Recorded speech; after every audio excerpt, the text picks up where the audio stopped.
ఇది వచ్చేసరికి మొత్తం 64 ఎకరాలకు వెళ్ళే దారి, రెండు వైపులా ఉంటుంది. ఊర్లో నుంచి ముష్టికుంట ఊర్లో నుంచి కూడా ఉంటుంది. ఇటు వెళ్తే తిరువూరు గంపలగూడ మెయిన్ రోడ్డుకి ఇక్కడికి 4 కిలోమీటర్లు వస్తుంది కరెక్ట్గా. ఇరువైపుల తోటలు కూడా 24 ఎకరాలకు సంబంధించినవి. ఇక్కడ నుంచి తిరువూరు 9 కిలోమీటర్లు వస్తుంది. 13 ఇటైతే 13 వస్తుంది. ఈ రోడ్లో అయితే 10 కిలోమీటర్లు వస్తుంది తిరువూరు. ప్లస్ అటు మనకి ఏదైతే కొత్తగా బైపాస్ రోడ్ వేసారో ముగ్గు వెంకటాపురానికి 11 కిలోమీటర్లు వస్తుంది హైవేకి. ఇది వచ్చేసి మొత్తం 64 ఎకరాలు, 3 స్టేర్లు బిల్డింగ్ ఉంది.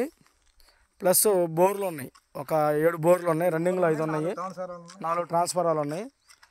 వచ్చేసి ఇది ఒక రేట్ అయితే చెప్తున్నారు సార్ వాళ్ళు, మనం మాట్లాడవచ్చు అవకాశం ఉంది. ఫైనల్ రేట్ అయితే చెప్పారు, అది మీకు చెప్తాను నేను.